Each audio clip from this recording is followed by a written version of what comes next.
Chapter 5 D Words Anita and the Honeybees. First one Bocha BOCHAHA बोचा.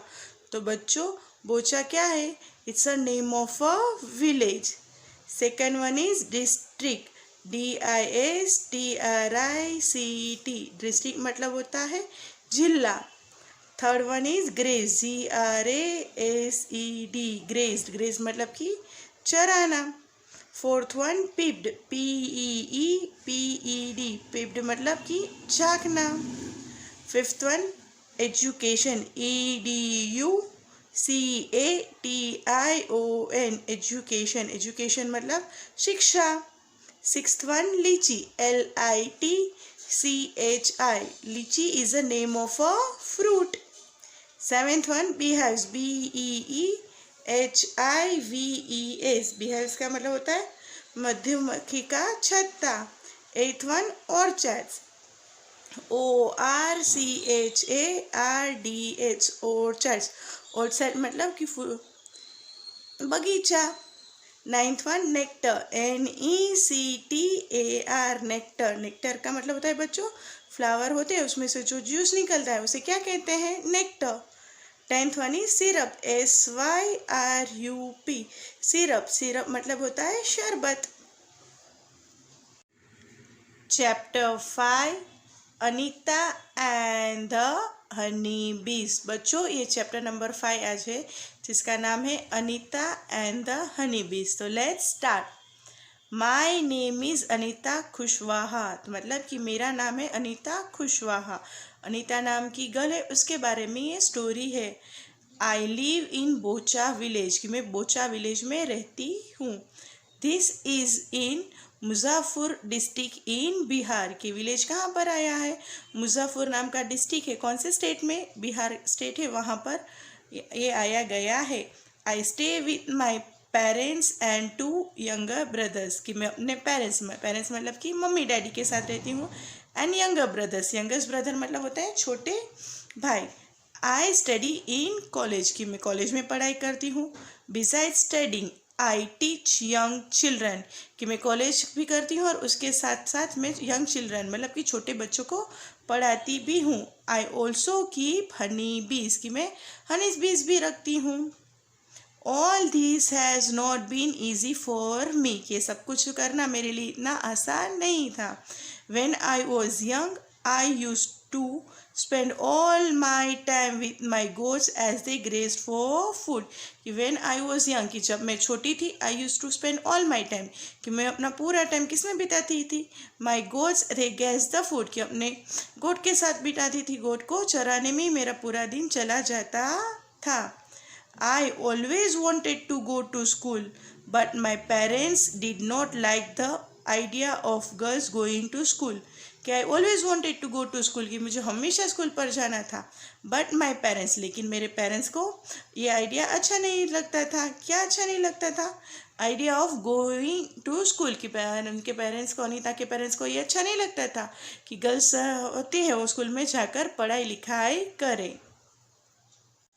A dream of school.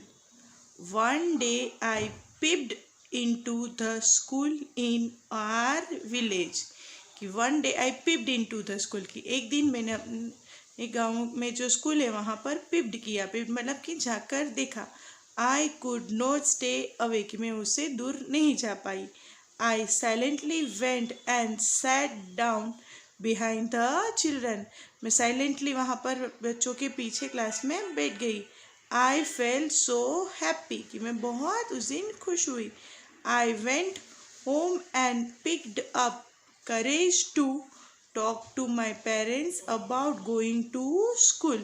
उस दिन मैं बहुत खुश हो गई. I went to home कि मैं घर पर गई.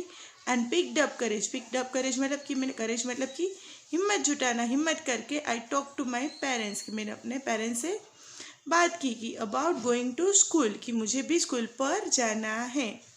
But they told me clearly that I could not do so. But they told me clearly. लेकिन उन्होंने मुझे clearly मतलब कि साफ साफ बता दिया कि तुम स्कूल पर नहीं जा सकती. That day I cried and cried. That day मतलब कि उस दिन मैं रोई और उस दिन मुझे बहुत रोना आया। किसको ज़्यादा रोना आया बच्चों? अनीता को। One of the teachers in my village explained to my parents why it is important to study. One of the teachers in my village कि मेरे गांव में एक जो टीचर है उन्होंने एक्सप्लेन किया। एक्सप्लेन मतलब मेरे पेरेंट्स से बातचीत की, समझाया कि स्कूल पर जाना क्यों इम्पोर्टेंट है, पढ़ाई लिखाई क्यों ज़रूरी है। The teacher told them that they would not have to pay anything for my education up to class 8। Teacher ने उनको बताया कि उनको मेरे स्टैंडर्ड 8 में आती हूँ तब तक के लिए उनको कोई मेरे एजुकेशन के लिए कोई रुपीज़ पे करने नहीं पड़ेंगे। The teacher said that it was the right of every child to go to school. The teacher ने बताया कि हर एक चाइल्ड का, हर एक बच्चे का ये अधिकार है। राइट मतलब कि अधिकार है कि वो स्कूल पर जाएं। Somehow my parents agreed। किसी तरह से मेरे पेरेंट्स अग्रीड हो गए, मतलब कि राज़ी हो गए कि हाँ अब तुम स्कूल पर जा सकती हो। I started going to school कि मैंने स्कूल पर जाना शुरू कर दिया। I did not get high marks but I always asked many questions। I did not get high marks कि मुझे बहुत अच्छे मार्क्स तो नहीं आते थे लेकिन मैं बहुत ज़्यादा क्वेश्चन पूछती थी। Staying in school, time passed and soon I completed class 5। Time pass की समय बीतता गया और जल्दी ही मैंने 5th स्टैंडर्ड फिनिश कर लिया। I knew that we would need to spend more money in class 6। मुझे पता था कि मुझे 6th स्टैंडर्ड में ज़्यादा आगे पढ़ाई करने के लिए थोड़े पैसे स्पेंड करने पड़ेंगे। My parents said that it was time for me to leave school कि मेरे पेरेंट्स ने बताया कि अब समय आ गया है कि मैं स्कूल को छोड़ दूँ। But I wanted to study more लेकिन मुझे और आगे पढ़ाई करनी थी। I found a way to do this. मैंने एक तरीका ढूंढ निकाला किस तरह से आगे पढ़ाई करूँ। I started to teach younger children कि मैंने मेरी ऐसे जो छोटे बच्चे होते हैं उनको पढ़ाना शुरू किया। From the money that I got I was able to continue my own studies. जो मैंने छोटे बच्चों को पढ़ाया उनमें से जो मुझे रुपीज़ मिले, मनी मिले, उसमें से मैंने अपनी पढ़ाई शुरू की। वन स्वीट मेमोरी, एक स्वीट मेमोरी मतलब कि यादी। I remember some older boys in my village also use to teach young children. मुझे याद है कि मेरे गांव में मुझसे जो एज में बड़े हुए थे लड़के, ओल्डर बॉयज़ मतलब कि मुझसे एज में जो बड़े थे वो लोग भी गांव में बच्चों को पढ़ाते थे। They did not like it when I started teaching. उन लोगों को अच्छा नहीं लगा कि जब मैंने पढ़ाना शुरू किया। They started to scold and scare the children. उन लोगों ने बच्चों को स्कोल्ड मतलब कि डांटना और स्केयर मतलब कि डराना शुरू किया। So that they would not come to me, ताकि वो मेरे पास न आए। For some time all the children expect to stop coming to me. कुछ समय के बाद all the children except two कि 2 बच्चों के अलावा सब बच्चों ने मेरे पास आना बंद कर दिया। But soon they all came back because I use to teach them with love and care. कुछ टाइम के लिए वो मेरे पास आना बंद हो गए लेकिन but soon they all came back कि बट थोड़े ही टाइम के बाद वो वापस मेरे पास आ गए। क्यों आ गए? I use to teach them with love and care कि मैं उसको लव और केयर मतलब कि उनको लव भी करती थी और उनका केयर करके पढ़ाती थी। इसलिए वापस जो बच्चे जो ये इनका ट्यूशन छोड़ के गए थे वो वापस सब उनके पास आकर पढ़ाई करने लगे। डू यू नो, क्या आपको पता है वॉट इज़ RTE एक्ट 2009 कि RTE एक्ट 2009 क्या है? This provides the right of free and compulsory education to each child age 6 to 14 years. तो ये RTE एक्ट है, उसका क्या है राइट? दिस प्रोवाइड्स, ये प्रोवाइड करती है, क्या प्रोवाइड करती है? राइट मतलब कि हक, अधिकार of free and compulsory education, free और कंपल्सरी एजुकेशन ईच चाइल्ड, मतलब कि हर एक बच्चों को फ्री और एजुकेशन मिलना चाहिए। हर एक चाइल्ड को कौन सी एज से, 6 साल से 14 ईयर्स के जो एज वाले होते हैं, 6 से 14 साल के जो बच्चे होते हैं, उन सबको फ्री एजुकेशन मिलना चाहिए। Slowly I started talking to other parents in the village about sending their daughter to school. Slowly I started talking to other parents, कि धीरे धीरे मैंने दूसरे पेरेंट्स से, गांव में जो दूसरे पेरेंट्स रहते हैं, जो दूसरे बच्चे रहते हैं, उनके पेरेंट्स से भी बात करना शुरू की। किसके बारे में? Sending their daughters to school, कि अपनी लड़कियों को स्कूल पर भेजे। My parents also started helping me in my work. मेरे पेरेंट्स ने भी मुझे मदद की मेरे इस काम में। My mother used to do all the housework so that I could get more time to study. My mother used to do all the housework, कि मेरी मम्मा हाउस का पूरा वर्क कर देती थी ताकि मुझे ज़्यादा से ज़्यादा मैं अपनी टाइम पढ़ाई में बिता सकूं। यहाँ पर क्या लिखा है बच्चों? अ सीक्रेट, सीक्रेट मतलब कि एक राज की बात। I learn how to ride a motorcycle, कि मैंने मोटरसाइकिल कैसे चलाते हैं वो भी सीखा। I did not tell anyone, मैंने किसी को नहीं बताया। I fell down and I got hurt many times, मैं बहुत बार गिरी और मुझे आई गॉट हर्ट, कि मुझे बहुत बार चोट भी लगी। बट आई वॉज हैप्पी, लेकिन मैं खुश थी। तो बच्चों यहाँ पर हमें पिक्चर में दिखाई दे रहा है किस तरह से वो बाइक चला रही है। From school to bee keeping, there are many lychee trees in our area, कि हमारे एरिया में बहुत सारी लीची की ट्रीज है। लीची बच्चों एक फ्रूट का नाम है। Honey bees are attracted to the लीची फ्लावर्स, हनी बीज होते हैं वो लीची की फ्लावर्स की तरफ बहुत अट्रैक्ट होते हैं। Many people do bee keeping and collect honey, बहुत सारे लोग ये काम करते, बी कीपिंग का और हनी कलेक्ट करते हैं। I thought that I could also do this, मैंने सोचा कि मैं भी ये काम कर सकती हूँ। I joined a course run by the government to learn about this, मैंने बी कीपिंग का कोर्स ज्वाइन किया जो गवर्नमेंट थ्रू रन होता था। I was only the girl in this course, मैं एक ही लड़की थी इस कोर्स में। During my training I found that honey bees lay their eggs from October to December. During my training, कि मेरी ट्रेनिंग के दरमियान मैंने ये जाना, मैंने ये सीखा कि हनी बीज अपने एग्स अक्टूबर टू दिसंबर में रखते हैं। This was the best time to start bee keeping, ये बहुत बेस्ट टाइम होता है बी कीपिंग करने का। दैट वॉज इन सितंबर, ये कब की बात है? सितंबर। By December I had so many bees that I had to buy 2 more boxes, दिसंबर आते आते मेरे पास बहुत सारी बीज कलेक्ट हो गई थी और मुझे और 2 बॉक्स परचेज करने पड़े। I was still learning about bee keeping, मैं अभी भी सीख रही थी बी कीपिंग का। Many times the bees would sting me and my hands and face would get swollen, many times कई बार क्या होता था, द बीज वुड स्टिंग, कि बीज स्टिंग हो जाती on my hands and my face, मेरे हाथ के ऊपर और फेस के ऊपर। Face would get swollen, swollen हो जाता था। It would pain a lot, कि बहुत दर्द भी होता था। How could I complain to anybody, लेकिन मैं किसको कंप्लेन कर सकती हूँ।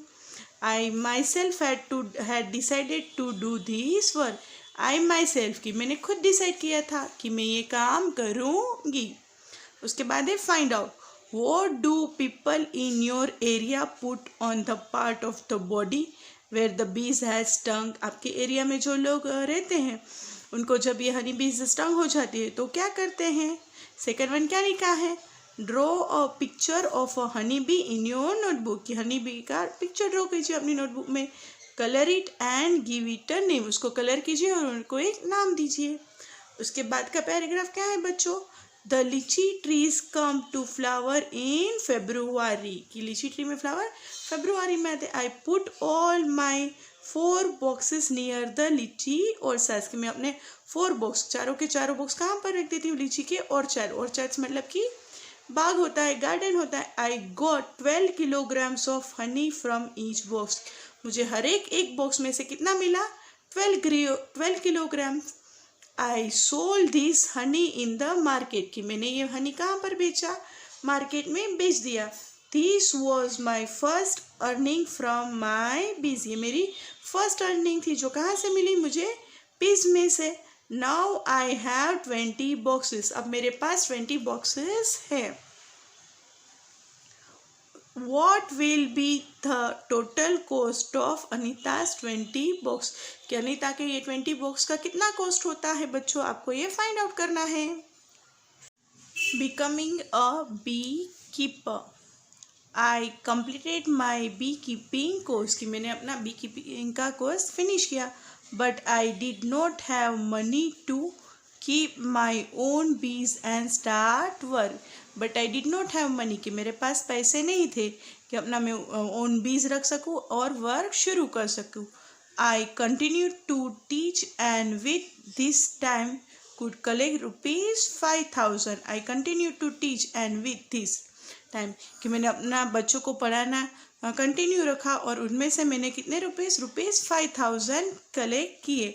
विद दिस मनी, ये मनी के साथ, I brought 2 boxes for keeping बीज, कि मैंने 2 बॉक्स लिए बीज कीपिंग के लिए। ईच बॉक्स कॉस्ट ₹2,000, एक बॉक्स कितने रुपीज़ का आया? 2,000 का। विद द रिमेनिंग मनी, जो उसके पास जो रिमेनिंग बचे हुए मनी थे, I brought sugar to make the syrup for honey bees, जो बचे हुए मनी थे उसमें से मैंने शुगर लिया टू मेक सिरप, सिरप बनाने के लिए। सिरप का मतलब होता है बच्चों शरबत, किसके लिए? हनी बीज के लिए। And medicines to clean the beehives, और मेडिसिन परचेज की ये बीहाइव्स को क्लीन करने के लिए।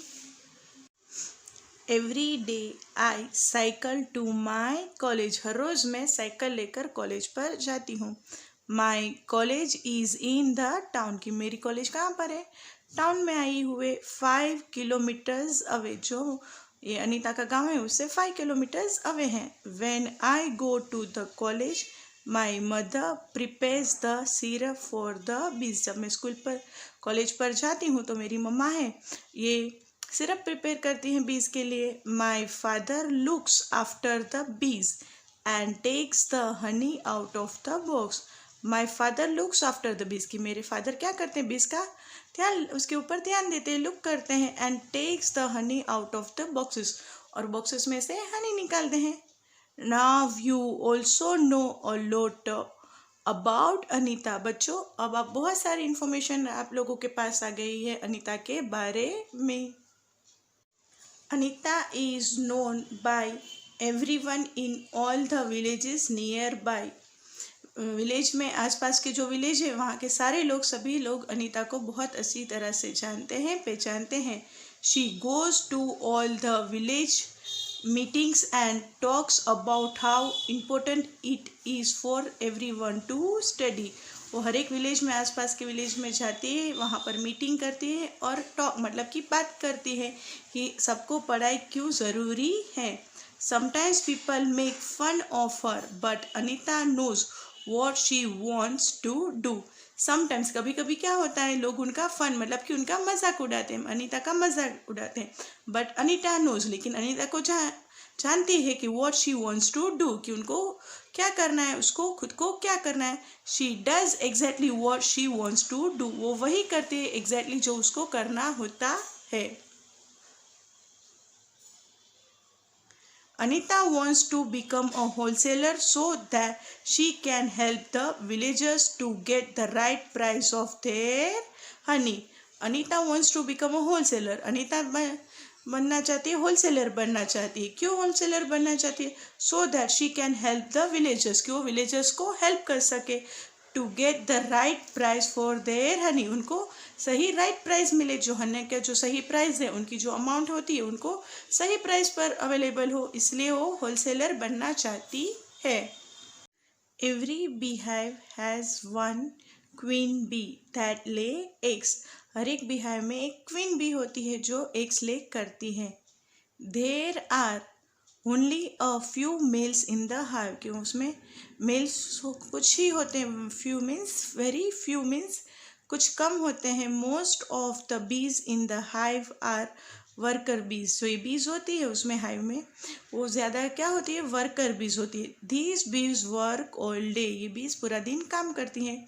They make the hive and ये हाइव बनाती हैं और also look after the baby बीज। और ये छोटे बेबी बीज होते हैं उनके ऊपर उनका केयर करती है। They fly around the flowers in search of nectar. Flowers के आसपास घूमती रहती है नेक्टर फाइंड आउट करने के लिए। They collect nectar from flowers for Honey. वो नेक्टर में से फ्लावर में से नेक्टर कलेक्ट करती है हनी के लिए।